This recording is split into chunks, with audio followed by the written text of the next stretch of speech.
টাইটেলটা ঠিকই পড়েছেন। অস্তিত্বের সংকটে বাংলাদেশের ওয়ানডে ক্রিকেটের অবস্থা, এবং এই অস্তিত্বের সংকটটা আসলে আমাদের মতো যারা ফ্যান্সরা রয়েছে, যারা বাংলাদেশ ক্রিকেটকে ফলো করছে সেই আইসিসি ট্রফি আমল থেকে শুরু করে এতগুলো বছর ধরে, সেই অস্তিত্বের সংকট থেকে উত্তরণের উপায় কি? উপায়টা হচ্ছে প্রথমেই আমাদের বুঝতে পারাটা যে বাংলাদেশের ওডিআই ক্রিকেটের ইতিহাসটা কেমন ছিল এবং শেষ পর্যন্ত আমরা কোথায় গিয়ে ঠেকেছি।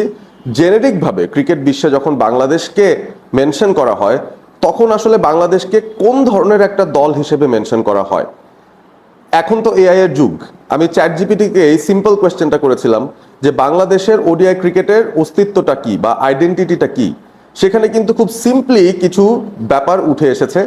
একটা হচ্ছে বাংলাদেশ রেজিলিয়েন্স দেখাতে পারে, স্পিন ফ্রেন্ডলি একটা টিম বাংলাদেশ, এবং সেই সাথে খুব ইমোশনালি চার্জড। শুধুমাত্র এই তিনটা জেনারেল ওয়ার্ড দিয়েই বাংলাদেশের পুরো ওডিআই এর যে অস্তিত্বটা রয়েছে সেটা কিন্তু আমরা একটা ধারণা পেয়ে যেতে পারি। সাধারণত বাংলাদেশের সঙ্গে যে জিনিসটা লেবেল করা হয় সেটা হচ্ছে কোনো বৈশ্বিক টুর্নামেন্টে বাংলাদেশ সিনিয়র মেন্স টিম কোনো সাফল্যই পায়নি। সেটা এশিয়া কাপ হোক, সেটা বিশ্বকাপ হোক, ত্রিদেশীয় কোনো সিরিজ হোক, সেখানে কিন্তু বাংলাদেশের পারফরমেন্স তেমন একটা নেই। শুধুমাত্র 2019-এ আয়ারল্যান্ড এবং ওয়েস্ট ইন্ডিজের সঙ্গে একটা ট্রাই নেশন টুর্নামেন্ট হয়েছিল বিশ্বকাপের আগে, সেই ট্রাই নেশন টুর্নামেন্টটা বাংলাদেশ জিতেছে। এছাড়া কোনো ত্রিদেশীয় টুর্নামেন্টও বাংলাদেশ জিততে পারেনি। শুধুমাত্র দ্বিপাক্ষিক সিরিজের সাফল্যের উপর ভর করেই বাংলাদেশ কিছু কিছু ফেজে তারা র্যাঙ্কিংয়ে অন্তত 7 বা 6-এও উঠে গিয়েছিল কিছু সময়। সো একটা ব্যাপার কিন্তু বোঝাই যাচ্ছে, আমরা দ্বিপাক্ষিক সিরিজের এক্সপার্টস, এবং সেই জায়গাটায় কোথায় এক্সপার্ট, শুধু যখন ঘরের মাটিতে খেলা হয় তখন বাংলাদেশ এক্সেল করেছে কিছু কিছু সময়। এখন টাইমলাইনটা যদি একটু ভেঙে নেই, বাংলাদেশ 1980-র দশক থেকে এই ওয়ানডে ক্রিকেট খেলা শুরু করেছে, তবে প্রাথমিক সাফল্যগুলো কিন্তু পাওয়া শুরু হয়েছিল একেবারেই 2000 সালের ঠিক আগ মুহূর্তে, যখন বাংলাদেশ প্রথম ওয়ার্ল্ড কাপে কোয়ালিফাই করে এবং পাকিস্তানকে হারিয়ে মোটামুটি ক্রিকেট বিশ্বে একটা তাক লাগিয়ে দেয়। টেস্ট খেলুড়ে দেশগুলোকে হারাতে শুরু করে বাংলাদেশ 2004-এর পর থেকে। শুরুটা হয় জিম্বাবুয়ে দিয়ে, তারপর ইন্ডিয়াকে বাংলাদেশ হারায়, নিউজিল্যান্ডের সঙ্গে, ওয়েস্ট ইন্ডিজের সঙ্গে, শ্রীলঙ্কার সঙ্গেও একটু একটু করে সাফল্য তারা পাওয়া শুরু করে। এবং সেই সময়টায় বাংলাদেশের যারা লেজেন্ডারি ক্রিকেটার্স রয়েছেন, স্ট্যাটিস্টিক্যালি বাংলাদেশের সবচাইতে সফল ওডিআই ক্রিকেটাররা রয়েছেন, সেই ব্যাচটা তামিম ইকবাল, সাকিব আল হাসান, মুশফিকুর রহিম, মাহমুদুল্লাহ রিয়াদ, সেই ব্যাচটা কিন্তু তখন উঠে এসেছিল এবং তাদেরই তখন প্রাইম টাইম চলছিল বলা যেতে পারে। সো নাম্বারসে যদি আমরা হিসাব করে দেখি, দ্বিপাক্ষিক সিরিজ বাংলাদেশ জিততে পেরেছে সব মিলিয়ে 35টা, যার মধ্যে 26টা সিরিজ জয়ী এসেছে ঘরের মাটিতে। পার্সেন্টেজ করে দেখুন, প্রায় 75% দ্বিপাক্ষিক সিরিজ বাংলাদেশ জিততে পেরেছে ওয়ানডে ক্রিকেটে ঘরের মাটিতে। এবং সেখানেও যদি আমরা একটুখানি ডিটেলে চলে যাই, আমরা কিন্তু দেখতে পারবো জিম্বাবুয়ের বিরুদ্ধে বাংলাদেশের দ্বিপাক্ষিক সিরিজ জয়ের যে রেটটা সেটা সবচাইতে বেশি। সব মিলিয়ে জিম্বাবুয়ের সঙ্গে 12টা দ্বিপাক্ষিক সিরিজ বাংলাদেশ জিতেছে, যেখানে 9টা সিরিজ তারা ঘরের মাটিতে জিতেছে এবং 3টা জিতেছে জিম্বাবুয়েতে গিয়ে। ওয়েস্ট ইন্ডিজের সঙ্গে বাংলাদেশের সাফল্যটা খারাপ নয়, সব মিলিয়ে 6টা সিরিজ বাংলাদেশ জিতেছে ওয়েস্ট ইন্ডিজের সঙ্গে, যার মধ্যে 3টা ঘরের মাটিতে এবং 3টা ওয়েস্ট ইন্ডিজে গিয়ে। এছাড়া যদি বলি, শ্রীলঙ্কার সঙ্গে বাংলাদেশ 2বার সিরিজ জিতেছে ওয়ানডেতে এবং 2 সিরিজটাই বাংলাদেশ জিতেছে ঘরের মাটিতে। আয়ারল্যান্ডের সঙ্গে 3বার সিরিজ খেলে 2টোতে বাংলাদেশ জিতেছে ঘরে এবং একটা অ্যাওয়ে সিরিজ জিতেছে। সাউথ আফ্রিকার সঙ্গে 2টো সিরিজ বাংলাদেশ জিতেছে এবং যার মধ্যে একটা ঘরের মাটিতে 2015-তে এবং অন্যটা 2022-এ বাংলাদেশ জিততে পেরেছিল সাউথ আফ্রিকার মাটিতে গিয়ে।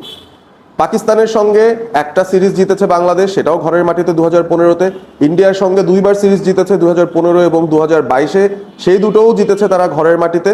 এবং নিউজিল্যান্ডের সঙ্গে বাংলাদেশ যে দুটো ওডিআই সিরিজ জিততে পেরেছিল সেটা 2010 এবং 2013-তে, সেই দুটোও বাংলাদেশ জিতেছিল ঘরের মাটিতে। এছাড়া আপনি কিন্তু শক্তিশালী আর কোনো দলের বিরুদ্ধে বাংলাদেশ সিরিজ জিতেছে ওয়ানডেতে সেরকম কোনো লিস্ট পাবেন না। যেমন ইংল্যান্ডের কথা বলতে পারেন, সেখানে অস্ট্রেলিয়ার কথা বলতে পারেন, তাদের এগেনস্টে বাংলাদেশের কোনো ওডিআই সিরিজ জয় নেই, সেটা ঘরের মাটিতেই হোক কিংবা অ্যাওয়ে সিরিজে হোক। এখন এই যে সংখ্যাটা আমি বলছি সেটাকে যদি আমরা টাইম লাইনে ভাগ করে নেই, বাংলাদেশের সবচাইতে সফল ওয়ানডে ক্রিকেটের সময়টা কখন যাচ্ছিল? 2014 শেষ ভাগে যে যখন বিশ্বকাপের প্রস্তুতি বাংলাদেশ নিচ্ছে 2015 বিশ্বকাপের, সেই সময়টাতে জিম্বাবুয়েকে বাংলাদেশ আমন্ত্রণ জানিয়েছিল একটা পূর্ণাঙ্গ সিরিজের জন্য, যেখানে টেস্ট সিরিজ হয়েছিল, টি20 হয়েছিল এবং ওয়ানডে সিরিজ হয়েছিল। সেই সিরিজটায় বাংলাদেশ জিম্বাবুয়েকে একেবারে নিরঙ্কুশভাবে হারিয়ে দেয় এবং তারপর থেকে ঘরের মাটিতে বাংলাদেশ টানা আরো 5টা সিরিজ জিতে যায়। অর্থাৎ 2015 থেকে 2016-17 পর্যন্ত বাংলাদেশের সেই সময়টা একটা গোল্ডেন ফেজ ধরে নেওয়া যেতে পারে ওয়ানডে ক্রিকেটের ইতিহাসে, যেখানে তারা টানা 6টা হোম সিরিজ জিতেছিল এবং প্রতিপক্ষগুলোও ছিল খুব শক্ত। পাকিস্তানকে বাংলাদেশ ঘরের মাটিতে হোম সিরিজ হারিয়েছে, ইন্ডিয়াকে হারিয়েছে, সাউথ আফ্রিকাকে হারিয়েছে, জিম্বাবুয়ে আফগানিস্তানও সেই তালিকার মধ্যে ছিল। তবে সেই সময়টাতেই বাংলাদেশ র্যাঙ্কিংয়ে সবচেয়ে ভালো একটা অবস্থানে চলে যায়, র্যাঙ্কিংয়ে 7 নম্বরে উঠে যায়। এবং তারপর বিশ্বকাপ 2019-এ যখন বাংলাদেশ খেলতে গিয়েছিল, সেই সময়টার থেকে যদি 2022 পর্যন্ত দেখি, সেটাও আরেকটা গোল্ডেন ফেজ বলা যায়, যেখানে বাংলাদেশ সাউথ আফ্রিকাকে অ্যাওয়ে ফ্রম হোম একটা সিরিজে হারিয়েছিল, শ্রীলঙ্কাকে বাংলাদেশ সিরিজে হারিয়েছে 2 বার। তো এরকম কিছু হিসেব নিকেশ আমাদের রয়েছে। ইন্ডিয়ার সঙ্গে বাংলাদেশ 2022-এ অবশ্যই সিরিজ জিতেছে, যেটা আগেও বলেছি। সো একটা বিষয় বোঝা যায় যে দুটো টাইমলাইন ফেজে ভাগ করলে আমরা বাংলাদেশের ওডিআইয়ের অস্তিত্বটাকে ধারণ করতে পারি। এবং সেই জায়গাটাতে কিছু জিনিস আমরা যদি একটু টেকনিক্যালি বিবেচনায় আনি, একটু ভেতরে যদি ঢুকি, বাংলাদেশ আসলে কমফোর্টেবল কিসে? রান ডিফেন্ড করে তারা ম্যাচ জিতেছে, নাকি চেস করে তারা ম্যাচ জিতেছে? ন্যাচারালি বাংলাদেশ সবসময় দেখা গিয়েছে তারা যদি আগে ব্যাট করে একটা ভালো স্কোর করে, তখন প্রতিপক্ষকে একটা ভালো ফাইট তারা উপহার দিতে পারে। এবং আপনি যত ফেমাস উইন্সের কথা বলবেন, বাংলাদেশের অনেকগুলো ফেমাস উইন্সের যে টেমপ্লেটটা ছিল সেটা এই ধরনেরই ছিল, যে বাংলাদেশ আগে ব্যাট করেছে, একটা স্কোর দাঁড় করিয়েছে মোটামুটি, যেদিন ব্যাটাররা ক্লিক করে গেছেন, এবং বোলাররা সেই রানটা ডিফেন্ড করে বাংলাদেশকে জয় উপহার দিয়েছেন। ইন্ডিয়ার এগেনস্টে 2004-এ বাংলাদেশ যখন প্রথম জয়টা পেয়েছিল, সেই ম্যাচটা কিন্তু বাংলাদেশ ডিফেন্ড করে, একটা টোটাল ডিফেন্ড করে তারা ম্যাচটা জিতে নিয়েছিল। 1999 পাকিস্তানের এগেনস্টে ওয়ার্ল্ড কাপের ম্যাচটা যখন বাংলাদেশ জিতলো, সেখানেও তারা একটা টোটাল ডিফেন্ড করে ম্যাচটা কিন্তু জিতেছিল। শ্রীলঙ্কার সাথেও যখন বাংলাদেশ প্রথম ওডিআইটা জিতে, সেটাও কিন্তু একটা টোটাল ডিফেন্ড করে ম্যাচ জেতার একটা দারুণ একটা পরিস্থিতি তারা তৈরি করেছিল। সো বোঝাই যাচ্ছে যে বাংলাদেশের মূল শক্তির জায়গা হচ্ছে একটা টোটাল দাঁড় করিয়ে সেটাকে ডিফেন্ড করা, এবং সেই টোটালটাও বিশাল বড় কোনো টোটাল নয়। 449টা ম্যাচ বাংলাদেশ ওডিআই ক্রিকেটে এখনো পর্যন্ত খেলেছে, যার মধ্যে মাত্র 5 বার বাংলাদেশ 300-র ওপর রান চেস করে জিতেছে। এবারে আপনি হিসাবটা মিলিয়ে নেন, 449 ম্যাচের মধ্যে 300-র ওপর রান চেস করে মাত্র 5 বার বাংলাদেশ জিতেছে বাংলাদেশের ওডিআই ক্রিকেটের ইতিহাসে। আমরা ব্যাটিং নিয়ে এত কমপ্লেন করছি, আমাদের ব্যাটিংটা শক্তিশালী না, আমরা স্ট্রাগল করি। আমরা আসলে কোনো সময়ই ব্যাটিংয়ে খুব বেশি শক্তিশালী ছিলাম না ওয়ানডে ক্রিকেটে। এবং বেশিরভাগ ম্যাচ যখন আমরা জিতেছি, অনেকগুলো ম্যাচই দেখা গিয়েছে ওয়ান অফ একটা পারফরমেন্স হয়ে গেছে, দুজন দাঁড়িয়ে গিয়ে অসাধারণ কিছু করে ফেলেছেন বলে আমরা ম্যাচগুলো জিততে পেরেছি। সবচেয়ে ফেমাস উইন্সগুলোর কথা চিন্তা করেন না। কার্ডিফে নিউজিল্যান্ডের সঙ্গে বাংলাদেশ 2017-তে যখন জিতেছিল ম্যাচটা, 260 অ্যারাউন্ড একটা স্কোর ছিল, 265 বাংলাদেশ চেস করে জিতেছে। তবে সেখানেও কিন্তু খাদের কিনার থেকে দুজনকে সেঞ্চুরি করে ম্যাচ জেতাতে হয়েছিল, সাকিব আল হাসান এবং মাহমুদুল্লাহ রিয়াদকে সেঞ্চুরি করে ম্যাচ জেতাতে হয়েছিল। আপনি ইমাজিন করেন জিম্বাবুয়ের বিরুদ্ধে হারারেতে 2009-এ বাংলাদেশ যখন কভেন্ট্রির 194 রানে সেই রেকর্ড রানটার পর 313 রান চেস করতে হয়েছিল, সেখানেও তামিম ইকবালকে তার ক্যারিয়ার সেরা 150+ নকটা খেলে বাংলাদেশকে জিতাতে হয়েছিল। 2015-তে স্কটল্যান্ডের বিরুদ্ধে বাংলাদেশ ওয়ার্ল্ড কাপেই 322 রান চেস করে ম্যাচ জিতেছিল, যেটা এখনো পর্যন্ত বাংলাদেশের চেজিং এ সবচাইতে বড় রানের রেকর্ড। তবে সেখানেও কিন্তু সেই স্কটল্যান্ডকেই হারাতে হয়েছে বাংলাদেশকে, বড় কোনো দলের বিরুদ্ধে কিন্তু সেই পারফরমেন্সটা বাংলাদেশ দিতে পারেনি। 2005-এ অস্ট্রেলিয়ার বিরুদ্ধে বাংলাদেশ ম্যাচ জিতেছিল, যখন আসলে মোহাম্মদ আশরাফুল পুরো পৃথিবীকে তাক লাগিয়ে দিয়েছিলেন, সেই ম্যাচটা বাংলাদেশ চেস করে জিতেছিল। কিছু মেমোরেবল মোমেন্টস যেটা আপনার মনে গেঁথে থাকবে। এত বছরের ওডিআই ইতিহাসে বাংলাদেশ ক্রিকেটের আপনার শুধু হাতে গোনা কয়েকটা ম্যাচ মনে থাকবে যেখানে আমরা খুব ভালোভাবে আসলে একটা ম্যাচ চেস করে জিতেছি। সুতরাং এটা আমাদের ন্যাচারাল ট্রেট নয়। আমাদের ন্যাচারাল ট্রেটটা মূলত ঘরের মাটিতে খুব ভালো পারফর্ম করা, ঘরের মাটির উইকেটের সঙ্গে প্রতিপক্ষকে মানে অ্যাডজাস্ট করতে না দিয়ে আমাদের স্পিনারদেরকে দিয়ে একটা ভালো পারফরমেন্স আদায় করে নেওয়া, মূলত এটাই বাংলাদেশের টেমপ্লেট। সেখান থেকে বেরিয়ে আসার চেষ্টা করছে বাংলাদেশের নতুন জেনারেশন। কারণ এই যে সাকিব আল হাসান, মুশফিকুর রহিম, তামিম ইকবাল, মাহমুদুল্লাহ রিয়াদ, বেসিক্যালি ওয়ানডে ক্রিকেটের ব্যাটিং টেম্পোটা যারা ন্যাচারালি ধরতে পেরেছেন, অন্তত তারা যখন বিদায় নিয়ে নিয়েছেন, এখন যে ব্যাচটা এসেছে বাংলাদেশের ক্রিকেটে, তারা কিন্তু অনেকটাই হার্ড হিটার লেভেলের ক্রিকেটার্স। এবং আমরা ন্যাচারাল সেই ওডিআই টেম্পো ধরার মতো ক্রিকেটার্সের সংখ্যা খুব কম পাচ্ছি।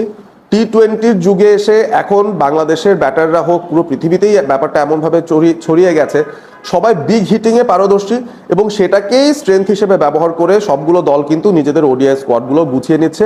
ওডিআইয়ের নতুন একটা টেম্পো ধরার তারা চেষ্টা করছে, অন্তত ব্যাটিংয়ের জায়গাটায় কি করা উচিত।